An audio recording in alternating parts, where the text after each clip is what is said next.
trying to get going.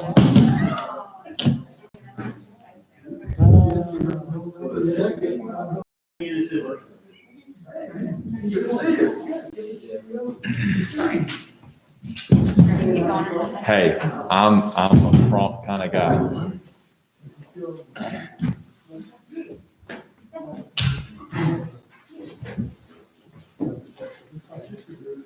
Is the red light on? Okay, we're good. We're good? All right. All righty. Welcome to the February 8th, 2021 Design Review Commission meeting. I'm going to have to pull up the agenda on my phone here. So, all right. I'm going to start off with the invocation and then we'll do a roll call. Okay. Father God, we just come to you tonight. God, we just ask for your guidance and wisdom. And God, we just thank you for your blessings over this community. God, we just pray that you continue to have your hand in it and guide us and direct the conversation tonight as you see fit. And thank you for all that you do. In Christ's name we pray. Amen. Roll call, please. Mayor Lamb. Here. Commissioner White. Here. Member Grayson. Here. Member Gray. Here. Chairwoman Gibbons. Or Chairman Gibbons, sorry. Present.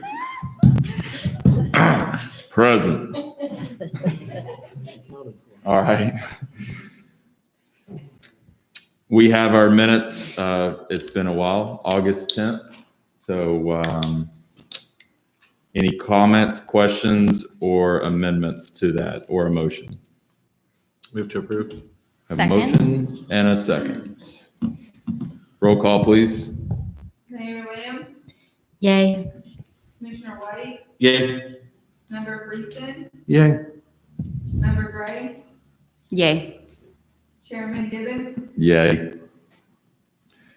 All right, moving on. Thank you. So tonight, we have no old business, and the new business is case 1 of 2021 for the design review. So staff, I'll hand it over to you all. All right. That's Right, I will just do the audio visual here, but Kirsten has been point on this case. And as we said, it's DRC 2021-01 on Accent Pike. It's the property in blue there, zone MUTC, mixed use town center. So zoning was not a question in this particular case, but the design portion of the review process is. So that's why we're here tonight, and I will let Kirsten take it from here. So as Kelly said, that zoning is already present, so that's not part of the discussion today. The property is located on 8919 Addison Pike. If you go to the next picture, I think it gives a better illustration of where exactly it is. The top picture is looking west, going out of town. The bottom picture is looking east, going towards Little Lady Parkway, around the corner that you can see there. If you actually go back to the site plan, or to the aerial view, I'm sorry, you can see that the property is surrounded by other MUTC zoned properties which have a multi-family residential use and some single family uses. And towards the west, it is adjacent to a agricultural zoned property that has a single family residential use. And as note to the north there, there's a piece of property that's a rectangular, or I'm sorry, triangular piece of property. This is Stratford Place, which is outside of the city, but there is a TVA transmission line running through here, just as a point of information that separates that area from the site itself. But this property is immediately adjacent to it. That is a single family residence. Right. We can dive right into some of the design ordinance matters. And on the next slide, you'll see one of the proposed units. This development has, I think, 95 units with 3 different unit types and a leasing office. The applicant has furnished us with those elevations. We'll show colored, pictures in a second. This is the 2-bedroom unit presented here, and the next slide shows the 3-bedroom unit. The next slide actually shows the leasing office that will be adjacent to a pool from what was visible on the site plan. These are some photo illustrations on what you can expect with this development. I believe this is a local example of this as well. And the colors for the Collegedale development are going to vary slightly since we have a natural colors requirement. The applicant chose earth tones that you'll see in the color board that I believe follows next. Those are actually the fences. Each unit is going to will have an outside space enclosed by a vinyl fencing to provide some outdoor space for residents living in the development. This is the color board. So there's one unit type that will have the Arctic white. In the next slide, you will see more of an earth tone. And I believe there's another color board as well that matches the natural tone requirement that the city has in the ordinance. As shown in the staff report, the units do not fully meet the heavy materials requirement. That is going to be up for discussion. Right here you see the proposed entry layout with the dumpster. The applicant proposes to put the dumpster on Appleton Pike. That opened up some discussions in the pre-submittal meeting due to visibility concerns. We have requested that this be screened. The engineer of the project had suggested another development as an example, which is the City Green development in North Chattanooga. Might actually be right there. They still Yeah. back there. They are, the dumpster is also at, a main thoroughfare. However, it is screened so that bypassers barely see that it's an actual dumpster. Staff finds that this proposal does not quite meet what we had anticipated to screen this fully. Although the actual enclosure has been improved, that meets the heavy materials that you requested on the design. We do ask that it's screened, or that the screening will be improved from views from the street. So moving on to, this is the proposed site plan. As you can see, the different units right there. We did notice, if you click towards the next picture, I believe that was the preliminary lighting plan that we had discussed. What I had mentioned in the staff report is, the discrepancies between the ordinances. This is not caused by the applicant. This was a conflict that our ordinance provided. However, the ordinance also provides us a way to remedy this by applying the more stringent regulation in the ordinance if there is a conflict. So staff finds that a lighting plan will be required for this property. This is also due to the elevation at the site and the uses surrounding it. We want to make sure that there's no light pollution, neither towards the street nor the neighboring properties, while ensuring that there is sufficient lighting within the development for quality of life and safety. If you scroll towards the next site plan, this was a site plan the means of compliance. I had discussions with the applicant about the heavy materials requirement that is not met on the building sides. Have allowed some concession is by applying extensive foundation plantings that are required to be maintained per the landscape plan and the landscape ordinance. This is a buffer that is proposed here. The intention from staff was to apply more of a foundation planting closer to the elevations to really, achieve that goal. We're to a heavy materials requirement as stated in the ordinance. The following site plan is only in there to illustrate that we have received different iterations of the site plan, and we weren't quite sure how to proceed at this point. Sewer is not part of design, review. However, it can affect how a site is designed and laid out, which is part of the design ordinance as well. Building orientations, number of buildings, parking, and so on forth. This sewer plan also shows a 2-bedroom duplex that I was unaware until I saw this. So I do not have elevation drawings to show this type, and the applicant needed to clarify if this is still part of the plan. or not, as this will be subject to heavy materials and so on for requirements in the ordinance as well. This is just to include the staff report. The applicant is here. Zach, if anybody has questions for him, we'll move on to that phase in the design proposal review.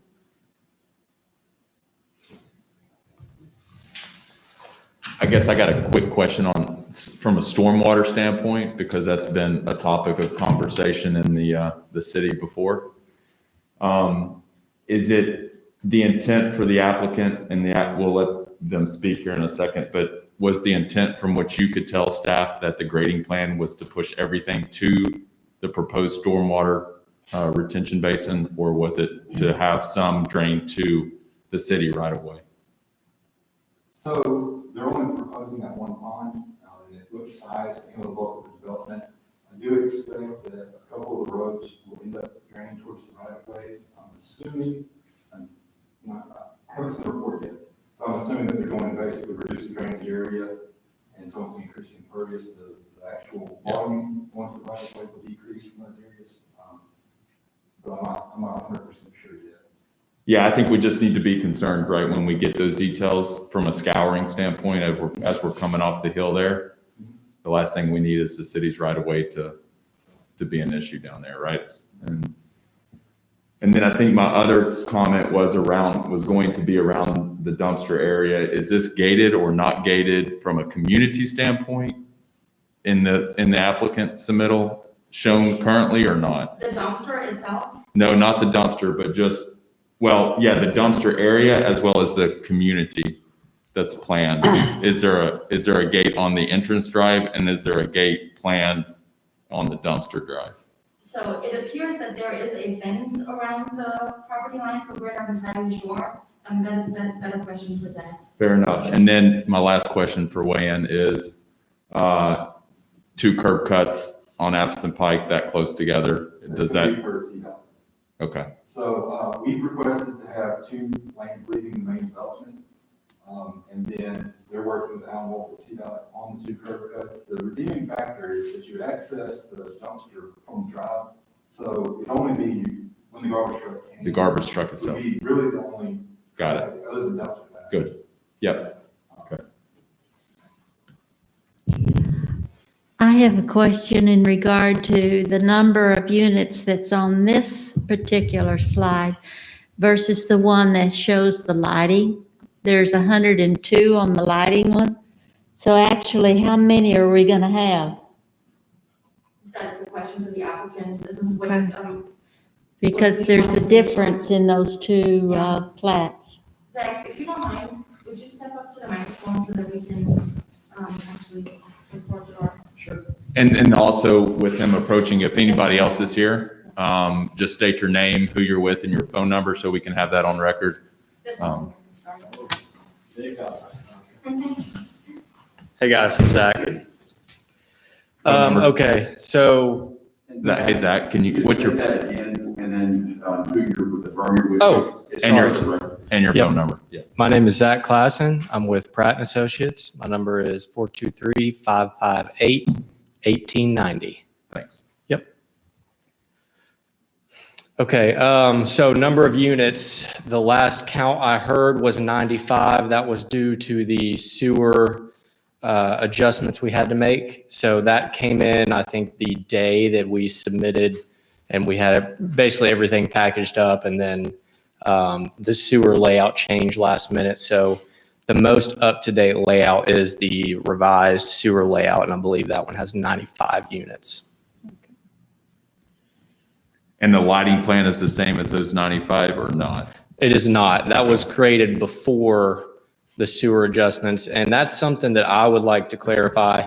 What do you need from a lighting standpoint? Is that a full photometrics layout, or what do you all need to see there? Yeah, so that's what we had briefly discussed in an email, is that section I believe, in the ordinance. You had a point when you said that it's only commercial only. That is a conflict that we are undergoing an update in the ordinance that we have, addressed, which is what I pointed out in my report. But at some point, we will need a full lighting plan that complies with the requirements in that section. So that is a full photometrics to show spillage to neighboring properties, lighting standards at the property lines, types of, lighting devices that you're using, the wall units, and the parking lot lighting. Okay. So we just need engineered photometrics on that one. I Yes. mean, That's something I wanted. And so Zach, while you're taking that note, just another question from weigh-in, right? So I guess from an amount of traffic, I think if, Kelly, if you could go back to the site photos that Kirsten was referring to, looking to the east, probably like the second or third, apologize. It's not real easy with it. It's back, but well, I should be in charge of it, but I am. So where potentially is Zach, and if you could just show us where maybe the curb cuts are gonna be, because I see the existing drive there Mhm. On the western view, but then on the eastern view, is that the same driveway cut or is that a different? It's very close. I don't think they line up perfectly, but that's the general area. Yeah, it could be plus or minus 10 feet right or left of that. I'd have to do an overlay to see exactly where it is. Okay. And so Wayne, I'm assuming DOT is gonna take in sight distance and all that stuff around that curve. And I guess the turn lane supports some of that traffic, I guess, from a traffic count flow and the traffic coming in and out of there. Yeah, that'll all be. Okay. Is this site where there's a trailer up there? I'm sorry, say that again? Sir, currently, is there a trailer up there? Is that where Mr. Twomley used to live? Or is this on I down believe there's close? an old building up there. Yes.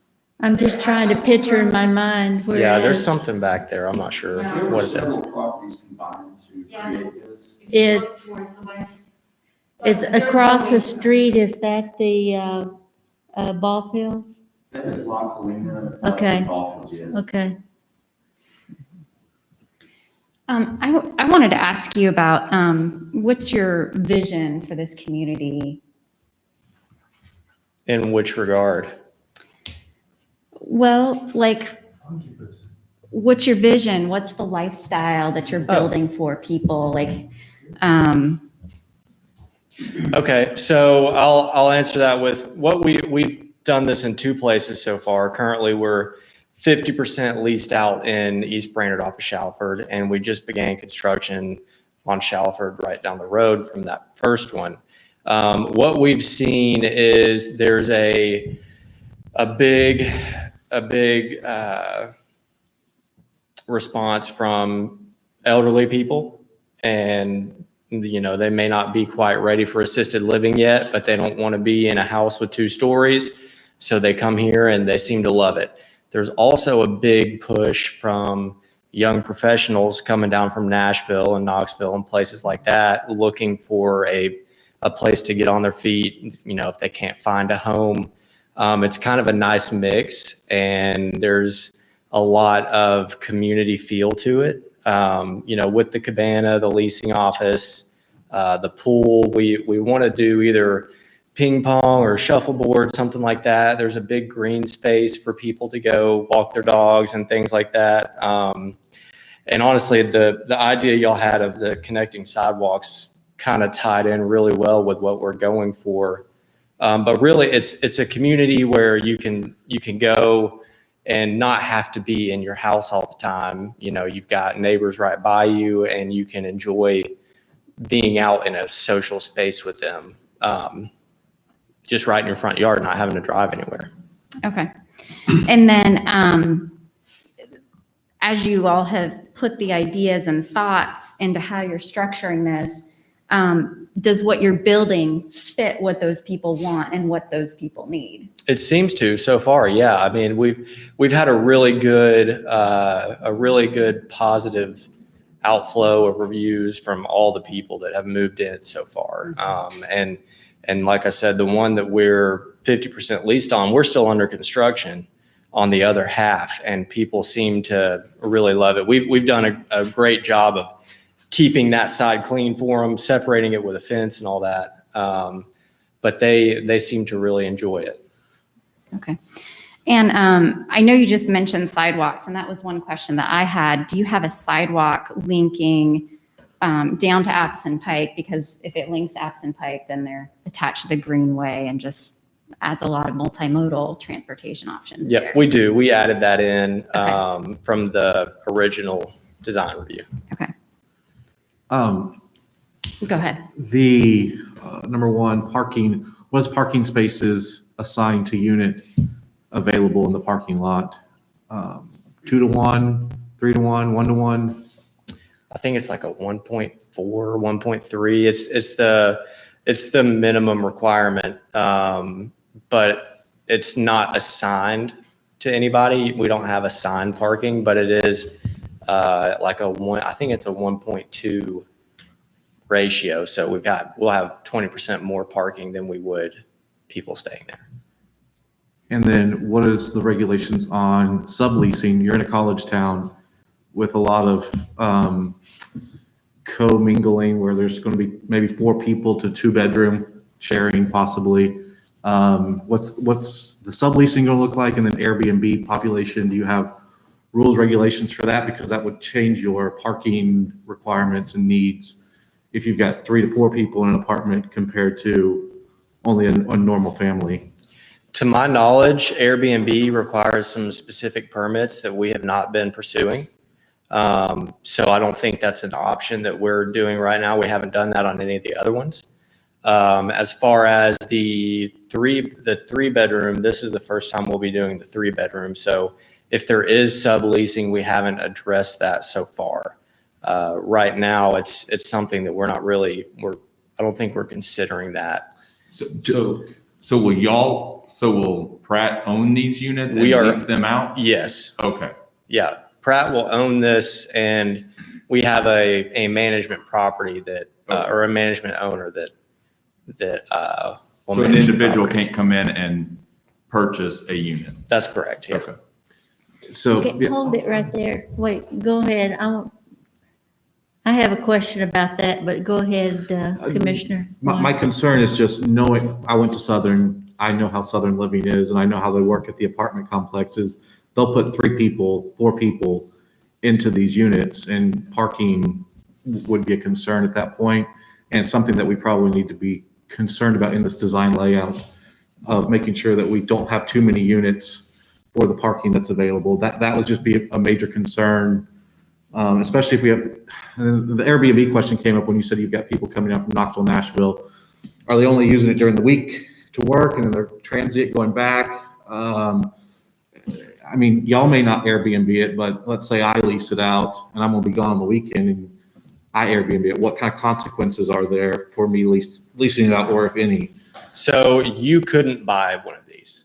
So You could not buy one of not these buy, to but lease it from out. you. If I was to lease it from you and I let it as a Airbnb on the weekend or something like that, what kind of consequences would there be for me if I was to lease it from you and then turned around and sublet it out for like an Airbnb? Or He's asking if you have anything in your bylaws from like an HOA standpoint, if there's going to be anything. To be honest, that's not really my side of the court, but I can certainly get it clarified for you. the only reason why I ask is because that would translate to parking. So Yes, yeah, no, I hear you.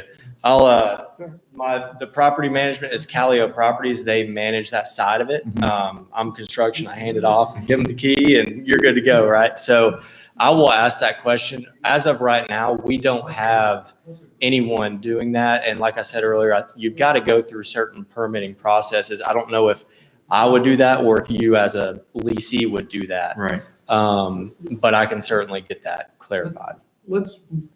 Excuse me, from an architectural character, looking at the number of the photographs here indicate that there's an awful lot of gravelled areas in the photos.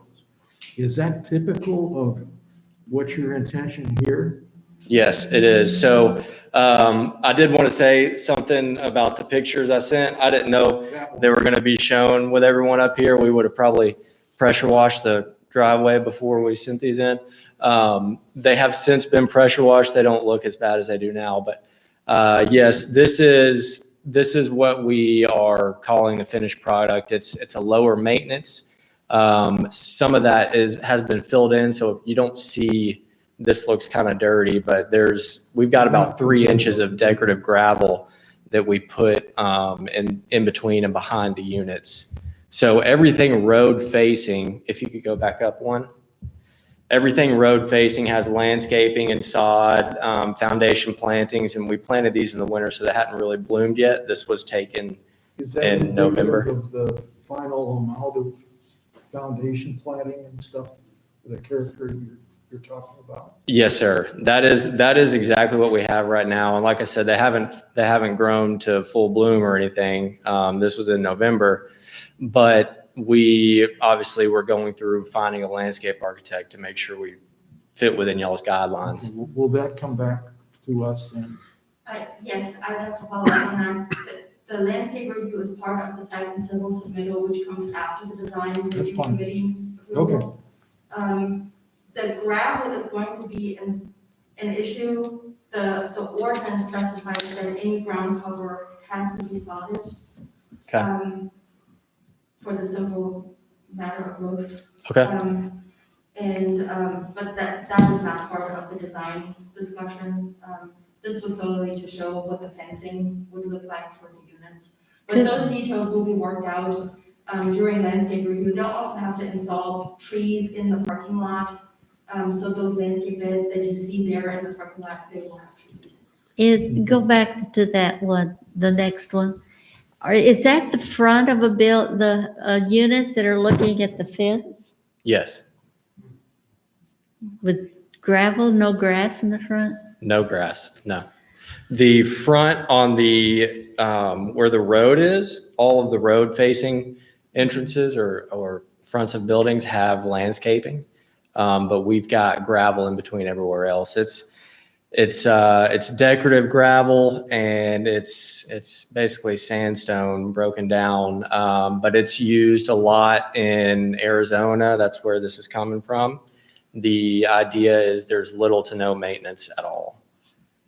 If I were going to lease one of those, I would not like just looking out in the back of that fence. Well, a concern that I have is like, part of what our city is about is the scenic beauty. Right. Right. And when I see That looks like Arizona, that not Tennessee. exactly, and that's why a lot of people are moving here, because they want the scenic beauty, they want the green. Yeah, Well, if we got sod in it, it'll take care of that, right? It would help. now it would help. Another question, going back to parking, is, when I look at the pictures, it feels like we're coming into a gigantic parking lot. So like, I'm trying to remember the name of the apartment complex. When you go College Drive East over the railroad tracks, and they've taken down the sign for the Appleton Pike expansion, but there's Chestnut Creek. Chestnut something or other. Yeah. When you drive in there, it's like, it's a gigantic piece of pavement where all the parking, and then all the homes are around the edge. And I'm like, and I sort of get that vibe with this here. Is there any way to put some of the parking in between these units or something? I know this is like a fruit basket upset idea, but I think this project has amazing potential for our city, and we need this type of housing. I was here, was it 7 or 8 years ago, when we're like, we can't have any more big apartment complexes. We have enough of those, but this is the kind of thing that we need. But how do you take this and push it more towards having the feel of something like Greenbrier Cove or Cambridge Square?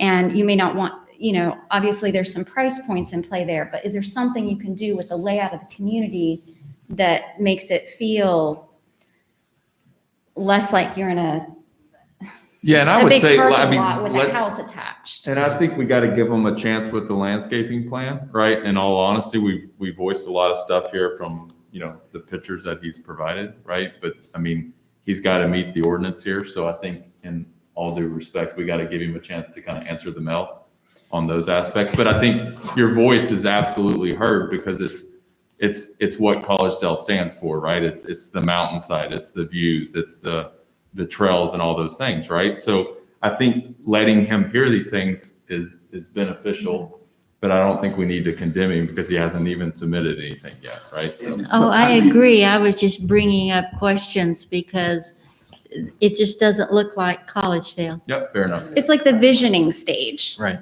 Well, and I was going to say, and to your point, Ruthie, it kind of comes back to parking, because if we have to insert little islands with some shrubbery or something to give it more of a feel that cuts into, they're already at the bare minimum, which I don't like. I really don't like coming to us with a bare minimum parking requirement up front. It's kind of insulting. But that's a good question, because if you have to redesign stuff, you're going to lose parking at that point because it's already laid out. So, And I want to bring up another project that came a couple years ago, Bill Reed Road. Do you remember how we Yep. started with some houses, parking in the front? And then what we ended up with was, A nightmare. then we have houses along the road with a small front yard and the parking is back loading. And it's really Yep. an appealing thing. And I don't know how we could, what ideas from that experience could be applied here. I So, do want to make a point about landscaping, is that we have two different kind of conversations here about landscaping. Number one, that's part of staff site review, and so, it's a standalone process, but it also, into the conversations that you all had about this, it's also part of the alternative means of compliance, and that is the language from the ordinance. So alternative means of compliance, oftentimes does involve landscaping, to soften those areas that, can't be softened otherwise. So, I'm saying the staff appreciates the comments but wants to point out the dual nature of the landscape review. So, those comments here would be, reflected in the landscape plan, I would hope, and then staff will be looking for those areas when that's reviewed. and Kelly, I understand that's separate. I just have a question that just might as well ask it now than to wait. For the landscaping, will that include, or does our ordinance require irrigation and proper maintenance? Because I know that some developments happen and it looks great when it starts, but then it falls apart because there's not a proper irrigation system in for the grass type or the trees and things like that. So, Yes. okay. Yeah, it requires either drip irrigation or a sprinkler system. In pairing with that, the landscape plan has to be signed. There is a plan guarantee that if anything dies, it has to be replaced.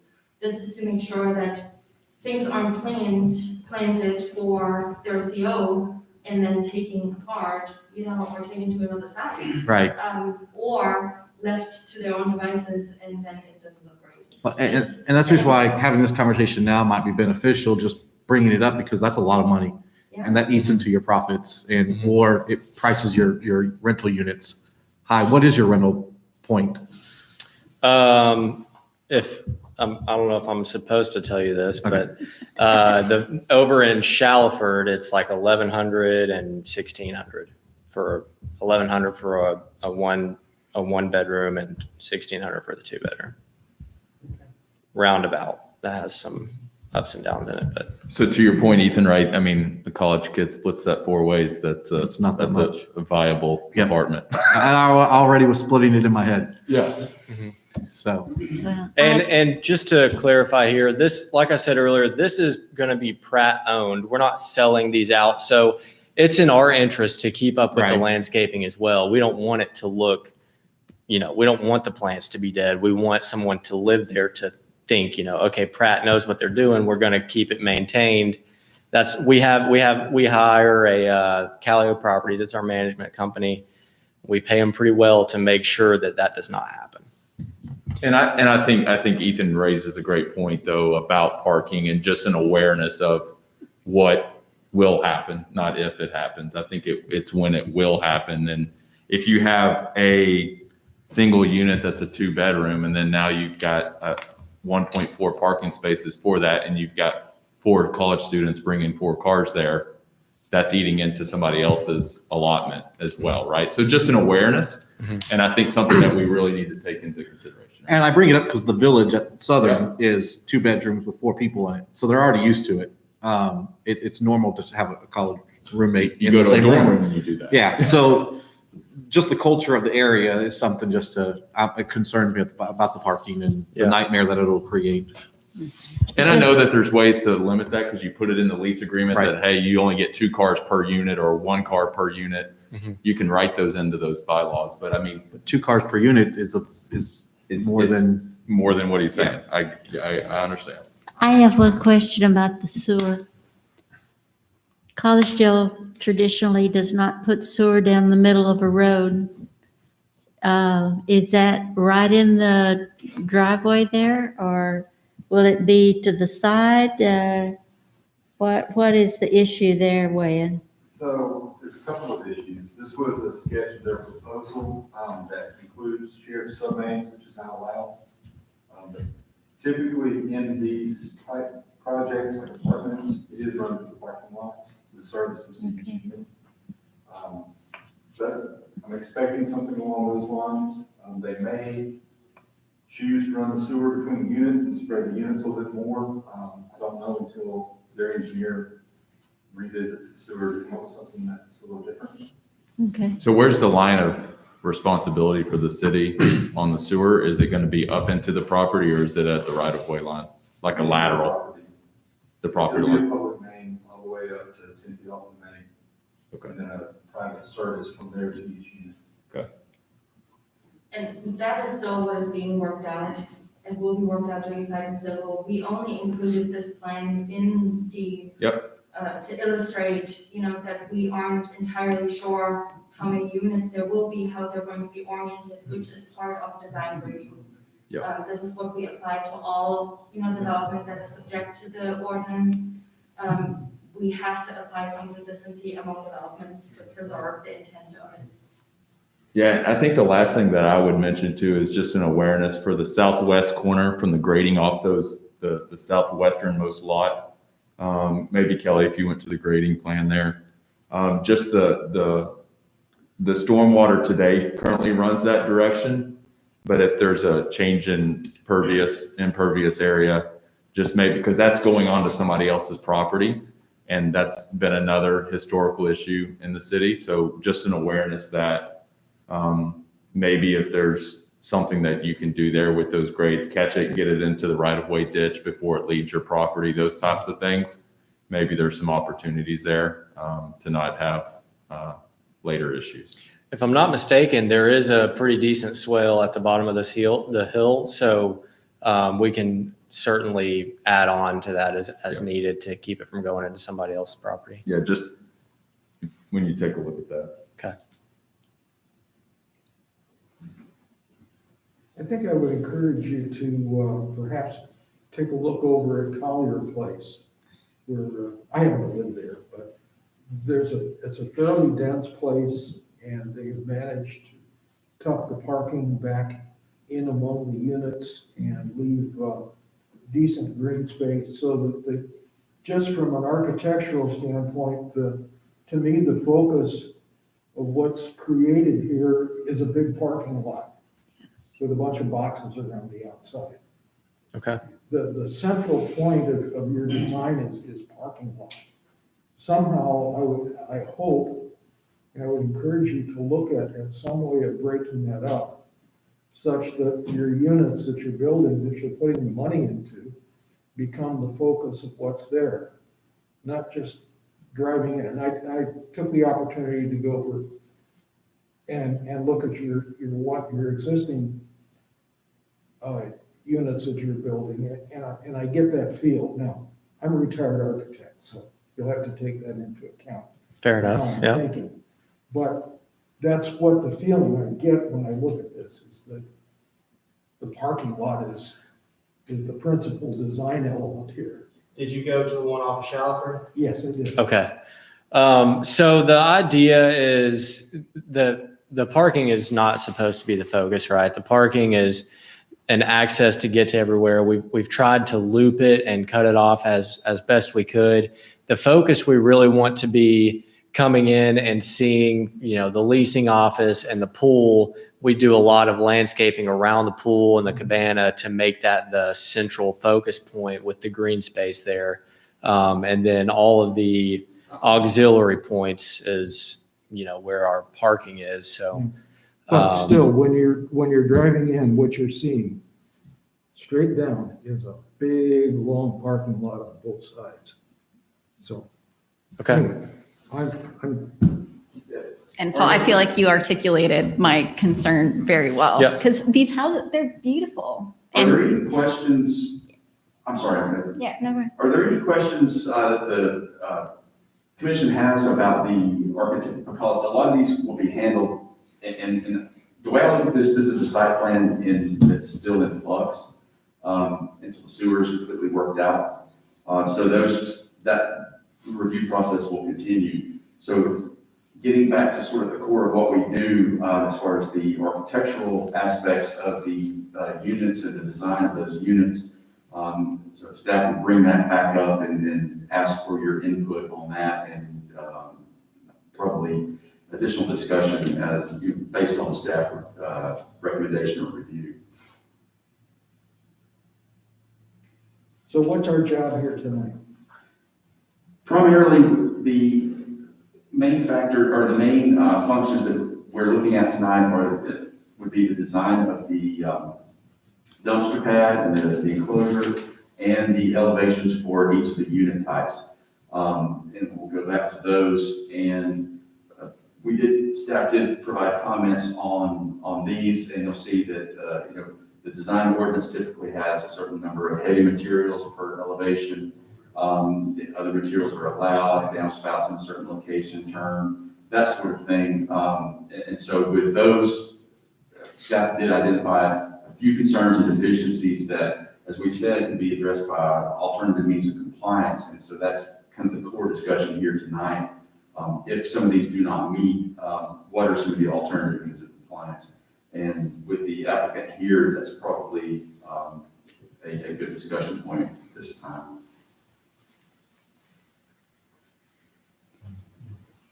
So on the building materials requirement, the main concern is that it's not wrapping around the building corners like it needs to? And is that something that? It's the 50% building materials requirement. And from our stance, and I don't want to step on anyone's toes or say anything wrong here, we just feel that they are close together. And I think with so much brick on the front, that's why we've asked if we could get away from putting brick around the sides. I think it's honestly kind of a waste, just because the sides aren't going to be seen except for the two areas on the road, facing the road. And that's why we proposed a landscape buffer. It was not drawn to the best of our ability at this point, but we would certainly, increase that buffer or add on to it as needed. Except I would call your attention to the fact that they will be seen because virtually half of the units that you've got, the people walking to the back ones walk between those. So it's not unseen, it's seen by half the people that are there. Well, I guess That's part of their walk every day. when I say unseen, I mean by, passersby. If the concern is foot traffic, then I can understand that. Well, We've also- those are the people that are there. I mean, I'll shut up. We've proposed some additional plantings if needed. Our hope is that we could use plantings to screen the sides and or the condenser and not have to do brick around the sides. The other point I wanted to mention in this picture right here is the whole back of the duplex, for instance, does have the fence on it. So brick would only go, essentially those 3 feet right there to wrap around the edges. I just don't know if that's, I don't know if that makes sense to add it on to the backs of those.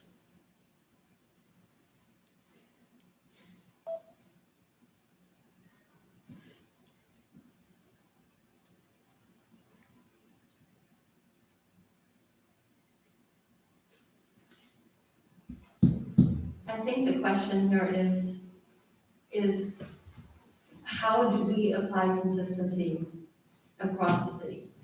We have made other developments just in the past year adhere to these standards. And there was quite some back and forth about this too, because everybody wants to build in the most feasible way possible. That is understandable. Staff has not asked that the 50% requirement will be met because of the character of the development. However, the ordinance further states that brick and stone are not to be terminated on exterior corners. That is a quality argument that the city is making here, where we want a certain type of quality development in the city, to preserve character and intent of the ordinance. If we stray too far from some of these requirements, how can we apply them to future developments in the city? So precedents and recent precedents is to have it bricked or stoned around the corner. I believe that we made a storage unit last year, wrap it around the corner several feet. A storage unit, and this is housing, so, okay. They all fall under the design ordinance.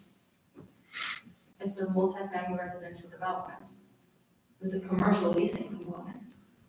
I agree with you. Yeah. Not disagreeing, I'm just making sure that we're being Yeah. consistent, because consistency is very important. Yeah, that's exactly what I'm trying to emphasize, that this Especially- ordinance exists for a reason. Yeah. Especially from a legal standpoint, if we just required somebody to do it, so. Yeah. Right, and consistency, I think is the key word here, because if the, I understand the argument about the rear, it does have largely fenced and it's not going to be visible. But immediately behind this, you do have the front of another building with brick on it, but they're facing the same area. One is equal, one is not, just because it's an entrance and one is the rear, but your view's going to be equally at each of them. So consistency is where we sort of did run into this. We had a lot of discussions with staff and considered alternative means of compliance. That was one of the conversations.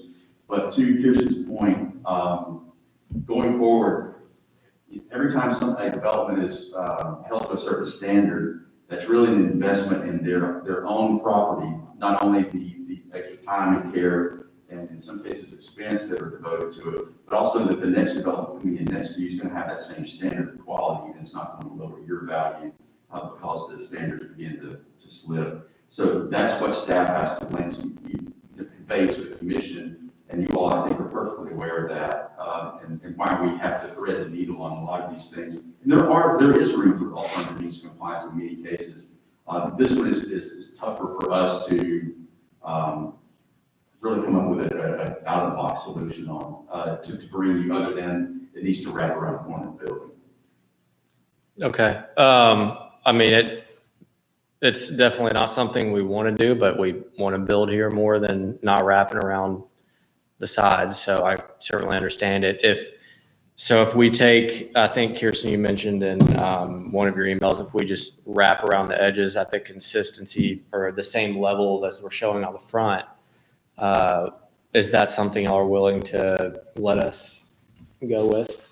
I think that's the most reasonable approach. I told you in that email that meeting the 50% is unreasonable for the character of this development. I also believe meeting the fence, obviously you do not have to do it inside the fence. At least that's my opinion. Looking at this, or if you do not agree with that. But that is one way to address this, So you want us to wrap around the back corner right there too? because it's visible for the other residents, yes. Okay. Fair enough. Yeah, I think to Paul's point, that people are paying to live in the community, so they're walking to it, and their front it's just an odd. Is there any way you could flip those where it's back to back? Rather, it just bothers me to think I'm looking out my front door at Yeah, somebody else's I back agree. door fence. So the mayor will not be signing a lease. I won't go over there and live. Well, everything's in flux right now, so who knows?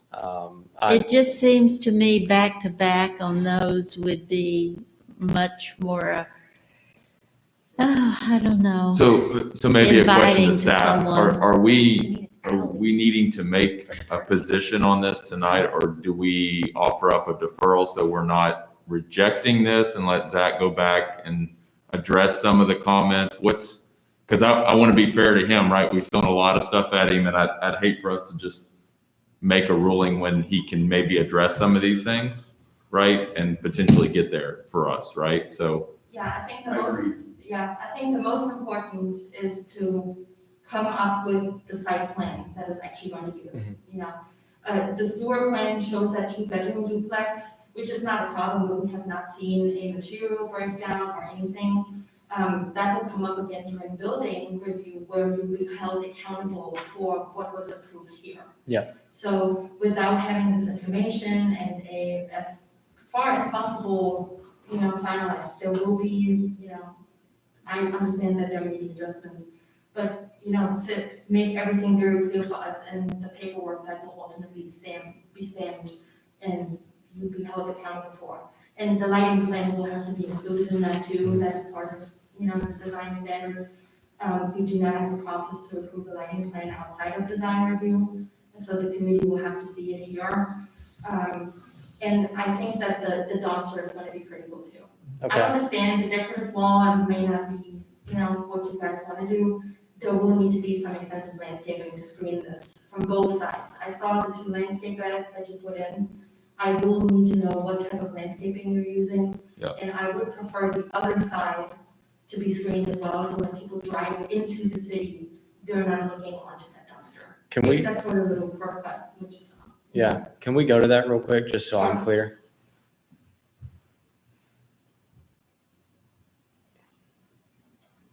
I think Maybe it's, going the wrong yeah, I way. think it's going further down, sorry.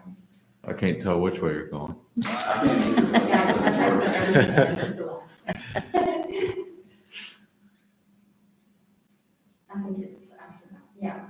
Yeah, so you see towards the west side, where pretty much the turning, you know, for the trash truck would be, I think that really needs to be screened as well. Okay, So during landscaping, and it might be helpful if you and I have a discussion about that in conjunction with all of this, is that you'll have to install a street yard and the landscape architect will know what this is.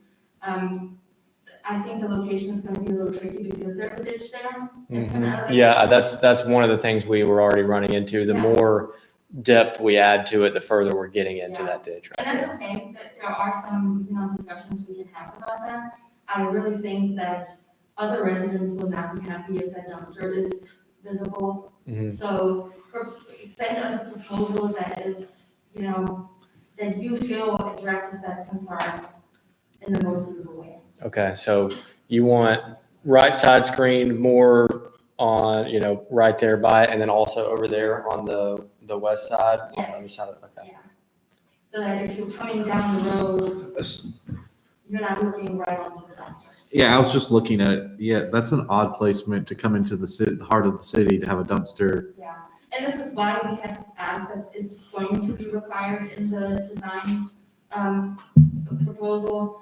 Normally, these are in the back of the property. We understand that the applicant wants to do it differently, but that also means that we have to figure out a way to, screen it adequately, to not cause, you know, to not make people listen. And this arrangement does work at the city green complexes, as we mentioned Yeah, earlier. it looks great. With the steps that Kirsten is talking about that are related to the design ordinance itself, alternative use compliance, plus the landscape ordinance and how it applies to this and that review. That's our hope that we can get to that point, the city green, because it does work there, it works very well, and you never know that it's a dumpster in there. So it can be done, so we're confident of that. And also the concern would be any kind of trash that leaves the dump truck or whatever in that area is going to flow out into the main artery of the city. So what would be done to make sure that that area is enclosed? And like Brian asked before, is there going to be a gate to seal that off from the general public There is a gate. We've got on a, Appleton Pike? no, in front of the actual dumpster. Yeah, I saw that, but I There's a gate. mean the entrance to from Appleton Pike into. Oh, no, there's not one there.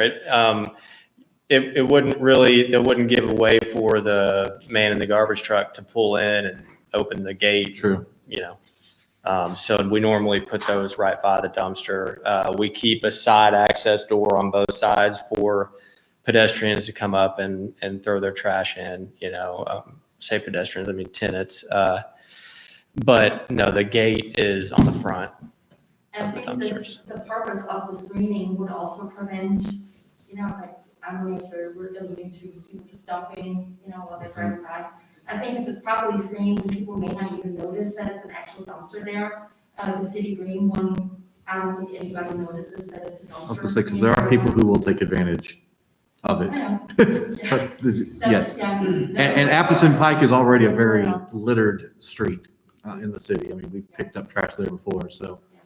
One thing about this plat, it faces front to front, not like the one. with Yeah, the I actually pictures. saw that as well. And that's much better Yeah. than the ones with the pictures with the gravel. Makes me feel better. See, we were looking out for you. I appreciate that. So that would have to be finalized, that's exactly what we noticed too. That's what we would like to see on a finalized site plan that shows us building orientations, how are they going to be arranged? And to the point, several points we've made tonight that, Zach and his team, they have, preemptively addressed some of the things that we would normally discuss here tonight, with, hardy siding versus vinyl, for that, more durable, higher quality, exterior finish. So, there are a number of things they've done. They've got the pedestrian connectivity down to the existing sidewalk on Appleton Pike. So they have hit some of the, areas that we would normally discuss here tonight. So I do want to give them, their just attention for doing that. And so we definitely appreciate that. Just with the sewer and some of the other things in flux, we feel that we couldn't provide a definitive recommendation. But the discussion, I think, has been valuable. And so I just did want to say that for Zach while he's here. Yeah, and so maybe, Zach, if we were to defer, I mean, is that a month you could pull this off, or do you need 2 months? I guess if we make a motion to defer. So if you did a month, the next submittal deadline would be the 20th of this month. That is less than 2 weeks. Yeah, that was my reasoning So for that I that. have sufficient time to review. 60 days if you can pull it off in those 12 days, but. I could 60 certainly days- try. Honestly, I don't know how much is going to change with the sewer. I'd like to, I don't want to say 60 days and y'all hold me to it, but, So you think it might take longer? no, I mean, I would like to shoot for the 20th. Okay. Certainly would, but I don't know what all is changing with the sewer. The brick around the sides, the additional landscaping at the dumpster, I think that's all doable this week. The sewer and the layout's what's really going to be the determining factor. So, I don't know. I guess could we do try for the 20th, and I'll tell you if we can't make it. Once I need to talk to my engineers and see what all that is going to change. I think that would be reasonable. So that would essentially be a March revisit of this. Yep. Unless you And tell me otherwise. unless you hear otherwise, we revisit this at the March meeting. And if the design is fairly, the building design is fairly easy to implement some tweaks here and there as we discussed tonight. Understanding that the site plan would be the more difficult aspect of it. And I think that gives everybody a little bit of room to work with. And Kelly, just in case he decides to, or can't hit the 20th, do we still address that in the next month meeting and just ask for another 30-day deferral? Is that, we still have, if we make a motion, then we have to hold that in the next agenda? Correct. If in the interim, For some reason, additional yeah. time, then we would, at the next meeting in March, say, they're going to come back in April and we'll be ready to roll. Okay, And it would be your prerogative to, say, sure, we'll accept that, and it'll be April. okay. So we've got some flexibility there. Yeah, I just didn't want him to think it was all or nothing, right? If he, No, I mean, I would rather us get it right than try to force it in square peg round hole here, right? Mhm. And- Well, Yeah, that's right. and my other question is, if we voted a 60-day deferral tonight, if they're ready in 12 days, does it have to be 60 days or could they come back sooner? If the deferral is for 60 days and that's what approved, that's what stands. So it's Okay. better to start Gotcha. and then Okay, ask great. if you need it. Okay. Yeah, like I said, Shorter period than that. I need to talk to the engineers and see how long that's going to take. And- But at least that way we can just say, hey, staff can let us know. We talked to Zach. We just want to have another deferral to April. That gives you guys time to work out all the details, get the lighting plan, all that stuff squared away, and just be ready to rock and roll come April.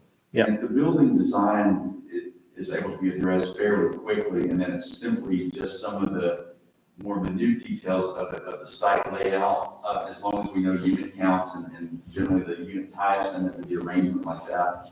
I think, I would be comfortable coming back at that point as staff, as long as we get to that point, so we have a unit count. And then, as the mayor said, these are back to back versus front to back, which is a better product. So, that would be just a box that we would check on the site plan. But generally, the tweaks based on sewer, I think would be, we could move without the exact locations, as long as we have unit counts and then general arrangements like that. Are we getting there, Zach? Yeah, I mean, we're getting there. All right. Absolutely. I appreciate it. When did you guys want to begin construction? We've got slated for late summer. That's what we're really hoping for. With the changes in engineering, permitting, I don't know how long that process takes, but I just want to make sure we're on a timeline that's feasible for you guys. I sell real estate, so I understand these things can affect your contract, or, I mean, you guys already own the property, Mhm. or are you still in due diligence period? no, we own it. Okay, And so y'all are pretty invested then. Oh, yeah. Yeah. And there are other aspects of the permitting process that can continue concurrently with this that are separate entirely from this, to a point, as far as TDOT permitting, going through with the sewer review. Those kind of things can continue, and in fact, they have to, generally. I just want to make sure he was aware. We weren't trying to, if you needed time, like, we didn't want to make you feel like we're just dragging our feet to drag your. Oh, yeah, Yeah. no. I mean, we have to get the Right. sewer and everything figured out anyway, so that's completely Okay, cool. understandable. If that's a necessity, then I think it's a luxury to be able to, a useful luxury to be able to defer this for 30 days, since the other is a necessity review anyway. I agree. Yeah, I don't think we're quite ready yet, but like I said, the architectural aspects can be addressed really quickly. We've got some really good drafters in-house that can jump on this. Big thing's going to be sewer count and sewer layout, so. Any other questions or comments for Zach? No, I moved to defer. We have a 30 motion days. to defer 30 days, Second. Or to the next, to the 8th, the March. March The March meeting. 2021 meeting. Second. Got a motion and a second. Roll call, please. Mayor Lamb, Yay. Commissioner White, Yay. Member Freeson, Yay. Member Gray, Yay. Chairman Gibbons, Yay. Zach, that meeting will be on YouTube. If you need to refer back to anything, I'll send you the link tomorrow. Okay, Let's get through. perfect. I have these two copies. Okay, yeah, I'll get him too. We've got a meeting tomorrow to go over that stuff with him, so. I know Mike is busy today on the other side as well. Oh, yeah, we'll keep him busy. All right, Zach, thanks, man. All right, thanks, everybody. It's for those that are in attendance, anybody in the public wish to address Zach before he steps down? Just welcome to the community. I appreciate that. All right, Thank you. We're glad you're. no building. comments. Yeah. All right, thanks very much, everyone. All right, staff, we don't have any other business unless there's anything else you would like to address tonight. No, it's not. Move to adjourn. Second. Motion and a second.